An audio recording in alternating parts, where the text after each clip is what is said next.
एक व्यक्ति अपने काम से शहर जा रहा था।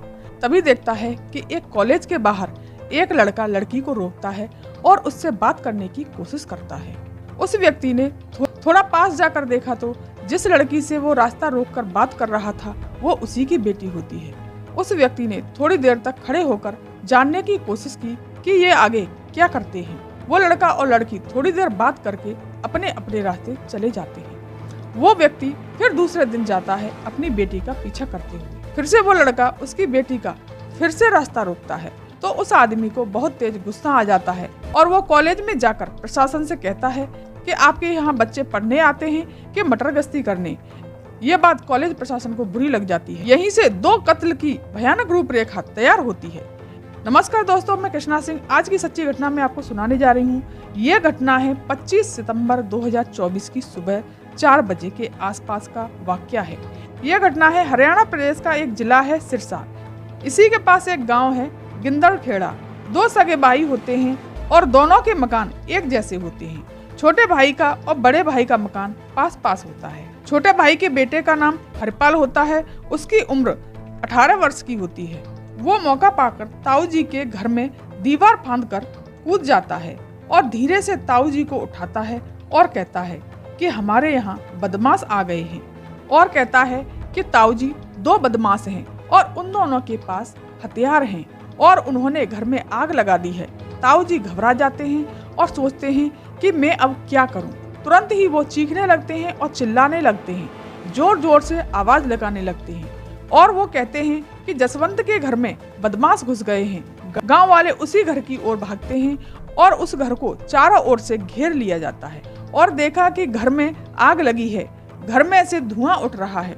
सभी गांव वाले हिम्मत करके घर में घुसने की कोशिश करते हैं और जाकर देखते हैं कि जिस कमरे में आग जल रही थी उसी कमरे में जसवंत सिंह लेटा हुआ है और उसी कमरे में पत्नी लेटी हुई है। जसवंत सिंह की उम्र लगभग 40 वर्ष की होती है और उसकी पत्नी की उम्र 35 वर्ष होती है। दोनों के बिस्तर पर आग लग चुकी थी। लोगों ने मुश्किल से आग को बुझाया, तब तक देर हो चुकी थी। इसी बीच पुलिस को बुलाया जाता है। दोनों पति पत्नी 90% से भी ज्यादा जल चुकी थी। पुलिस ने इस घटना को बहुत गंभीरता से लिया और पुलिस ने कमरों में जाकर के देखा तो सारा सामान इधर उधर फैला हुआ था। तभी घर के लोगों से पूछा जाता है कि इस परिवार में कितने सदस्य रहते हैं। तभी उसका भाई बताता है कि 3 लोग रहते हैं, मेरा भाई और मेरे भाई की पत्नी और उसका बेटा जो 18 साल का है। एसपी ने 5 टीम गठन की और कहा कि जितनी जल्दी हो सके हत्या का खुलासा होना चाहिए। पुलिस वाले सबको कब्जे में ले लेते हैं और पोस्टमार्टम के लिए भेज देते हैं। लाशों का केवल 10% ही हिस्सा बचा हुआ था, बाकी का हिस्सा सारा जल चुका था। इस घटना का केवल एक ही चश्मदीद था, हरिपाल, जो उनका बेटा होता है। पुलिस उससे पूछती है कि तुमने क्या देखा। वो कहता है कि 2 बंदूकधारी थे, वो लोग घर में घुसे हुए थे।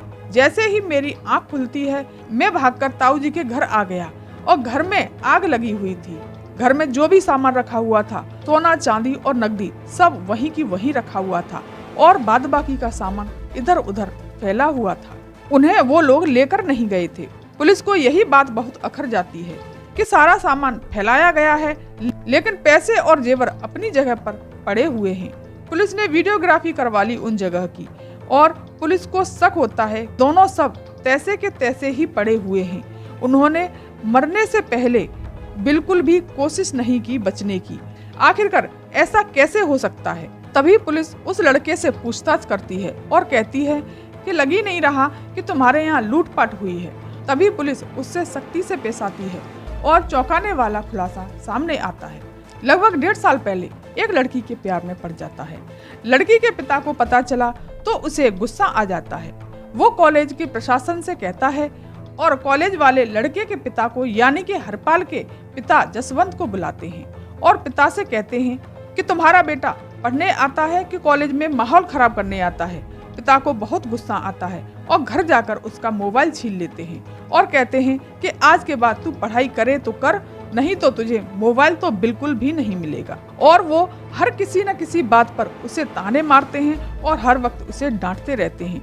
लड़के को छोटी छोटी बातों पर डांट रहा था, चाहे वो चलने की बात हो या फिर खाना खाने की बात या कपड़ा बदलने की बात। हर बात पर वो डांट रहा था और चीख रहा था, चिल्ला रहा था। 2-3 महीने से यही सिलसिला चल रहा था। पिता उसे सुधारने की कोशिश कर रहे थे क्योंकि वो इकलौता बेटा होता है। लड़का इतना ज्यादा गुस्से में आ जाता है और वो सोच लेता है कि अब मैं अपने माता पिता को हमेशा के लिए सुला दूंगा। लड़का ऑनलाइन नशे की गोलियां मंगा लेता है और 24 सितंबर 2024 को पूरी प्लानिंग कर लेता है। वो कहता है अपने माता पिता से कि आप लस्सी पियोगे? वो कहते हैं कि पी लेंगे, बना ले। लस्सी में नींद की गोलियां मिलाई जाती हैं। नींद की गोलियों की मात्रा ज्यादा कर देता है ताकि वो ज्यादा गहरी नींद में सो जाएं। रात 1 बजे के लगभग जब वो गहरी नींद में थे, पास जाकर उन्हें हिलाकर देखता है। पास वाले कमरे में एक लोहे की भारी रॉड पड़ी थी। उसे लेकर आता है और सबसे पहले अपनी माँ के पास जाकर खड़ा होता है क्योंकि वो भी उसे बहुत रोकती टोकती थी और चीखती चिल्लाती थी। पास जाकर उसके सिर पर एक नहीं बल्कि 12 वार करता है। माँ कुछ भी करने की स्थिति में नहीं थी क्योंकि उसे नींद की गोलियां दी गई थी। उसकी वजह से वो गहरी नींद में होती है। वो शायद पहले वार में ही मर गई होगी। फिर उसके बाद वो अपने पिता के पास जाता है और फिर वो अपने पिता पर वार करता है। पिता को भी तब तक मारता है जब तक उसको तसल्ली नहीं हो जाती, जब तक उसका मन नहीं भर जाता। जब वो दोनों मर जाते हैं तब वो उन दोनों के पास बैठ जाता है और कहता है कि अब जितना चीखना है, चिल्लाना है, चिल्लाओ। तुम्हारी रोज रोज की चिक चिक से मैं परेशान हो गया था। अब बोलो, कितना बोलोगे? लेकिन वो दोनों बोलने की स्थिति में नहीं थे क्योंकि वो मर चुके थे। तभी वो घर के कपड़े उठाता है और दोनों शवों पर वो कपड़े डाल देता है और कुछ कपड़े वो पलंग के नीचे डाल देता है। उसमें आग लगा देता है। जैसे जैसे कपड़े जल रहे थे वैसे वैसे वो भी जलने लगे। आधा 1 घंटे के बाद कपड़े धू धू करके जलने लगते हैं और लाश चिताएं बन जाती हैं। वो भी जलने लगती हैं।